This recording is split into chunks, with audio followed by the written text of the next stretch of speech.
Up to now, I've given you a satellite overview of PRINCE2. So how a PRINCE2 project might work, and an overview and introduction on some aspects of project management and PRINCE2 as well. So next now, we're going to go a level deeper, and I'm going to give you a helicopter view of the PRINCE2 landscape, or the PRINCE2 project landscape. Here I'm going to explain 11 concepts about project management and PRINCE2, and also give you a view from other frameworks as well. So this will give you some more background knowledge.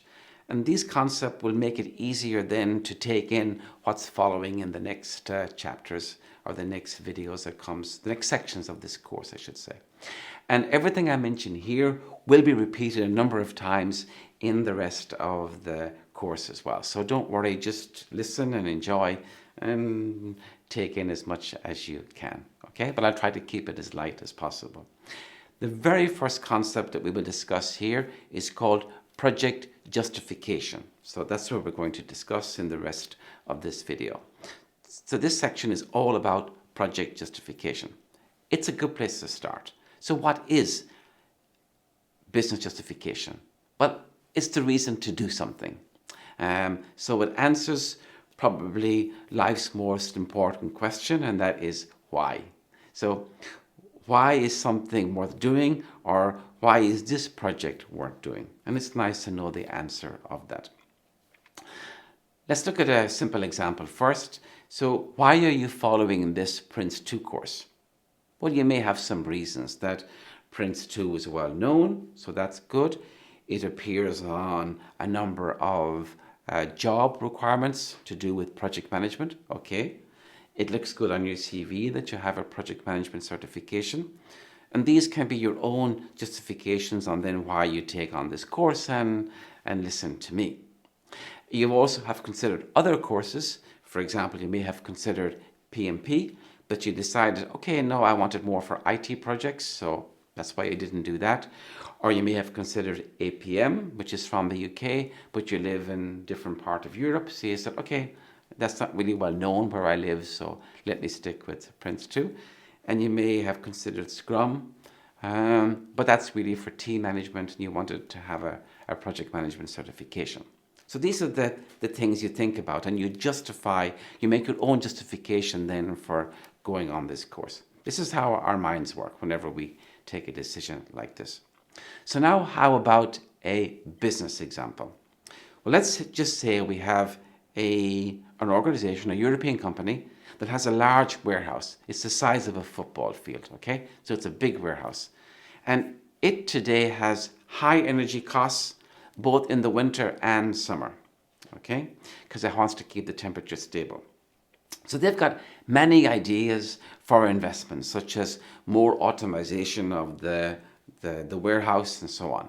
But one project idea that's being discussed more and more at the high-level meetings are to install solar panels, okay? So this could be a good idea. But before we decide, let's check on the justification to really see, is it a good idea from the project?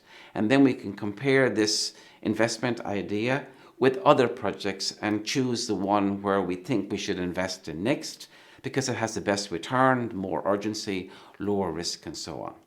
Okay, so what would be some of the reasons to do this project?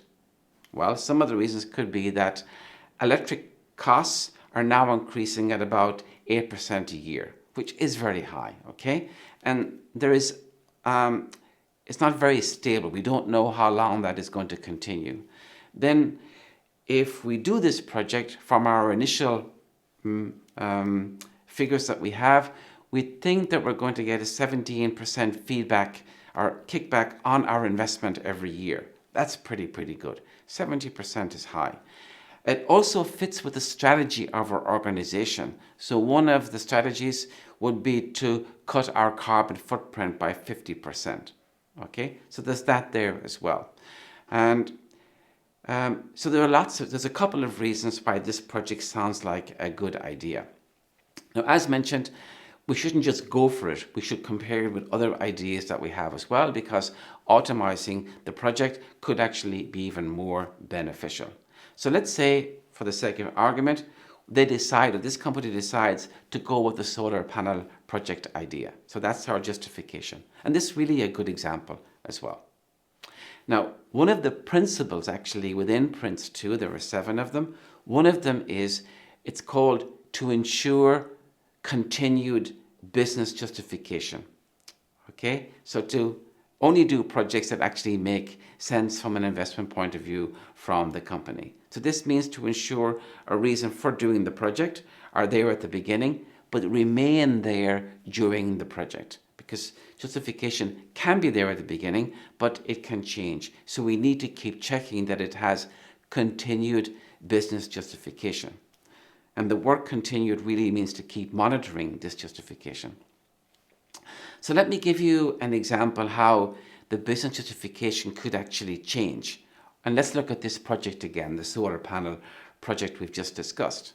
Well, just imagine if the cost of solar panels increases by 50% due to a shortage of silicon or whatever else they use. Or there could be a problem with the Suez Canal getting ships to bring these solar panels to Europe. Okay, so that would throw our justification off balance. Or maybe the electricity prices start to fall like 30 or 40%. Then that would be good news, but not so good news for the investment point of view, which could still be okay because we have other projects in line to do. Or maybe we thought we could get a grant from the local government to install the solar panels. It could be like 30% of the whole cost. And perhaps there's a new change in the law where they're not giving these grants anymore. So all of these can affect the way we think about the justification for the project. Now let's take a look at how we actually do business justification during a project. So at the beginning, we have an idea to do a project. This comes from high-level management, and that's put in a document called, let's say, the project management. And in there, it should have some business justification information, like the business reason for doing this project. This idea is taken, and it's worked on a little bit more in the starting up a project process. So we create kind of a draft business case document. PRINCE2 calls it outline, but just think of draft for the moment. Then we do our planning. So here we break down the project into a lot more detail. So we have a better idea on what the full cost of the project are and how long it will take. So we can use that information to give us more information on the cost and when we're going to get the benefits as well. So that's important.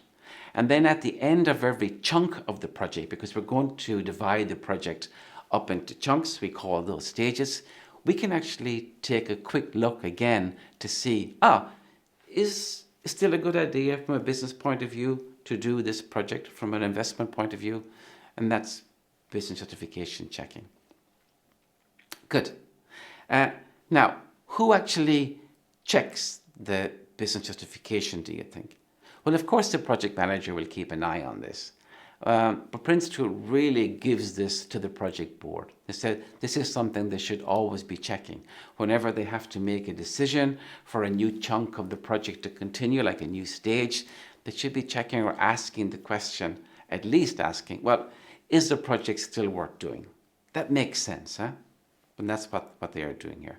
So every decision that they will make when they decide to invest in planning the project and when they decide to invest in executing the project, it's those decisions that they will ask that question.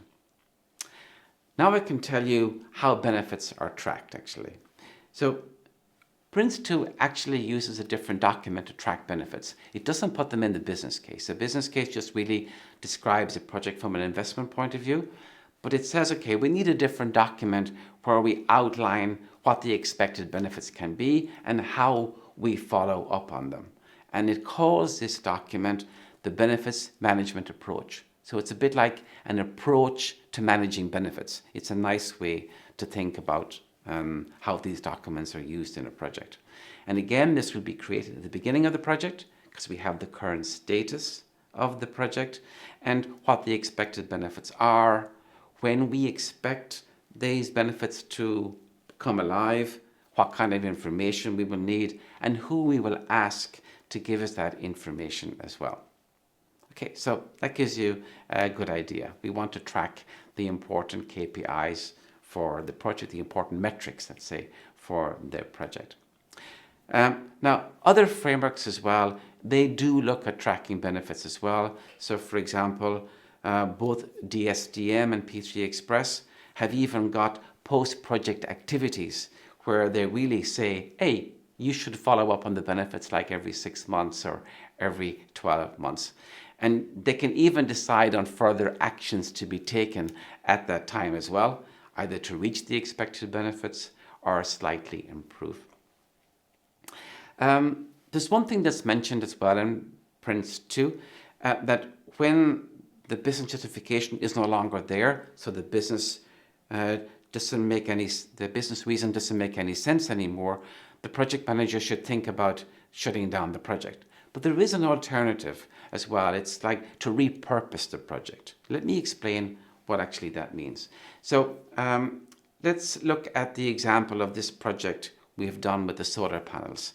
So we have a good return on investment. Let's say it was 3-1, but something happens. The electricity company will no longer buy any spare capacity from us. So we're not going to have any income from the outside for the project.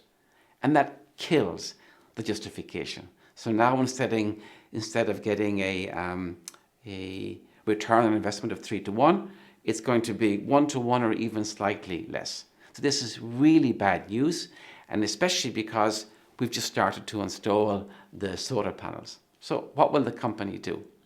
Well, it shouldn't just say, okay, we stop the project. It should try to figure out maybe there's something else that we can do to keep the justification there. And let's say in this example, the executive is aware of this. They talk to other organizations within the location where they are, and they actually have an agreement with the warehouse next door that they can sell their spare capacity to them.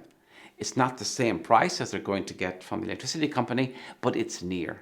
So the return on investment is still good, and nearly what they had before, but they put the project back on because it's still a good idea to do. So that's a good example of, let's say, repurpose. So there is actually a whole section in the course which is really focused on the business case, and that's called the business case practice. And there I'll go into most of these topics again. I'll give more information and more examples. But for the moment, that's it for this lesson, business justification.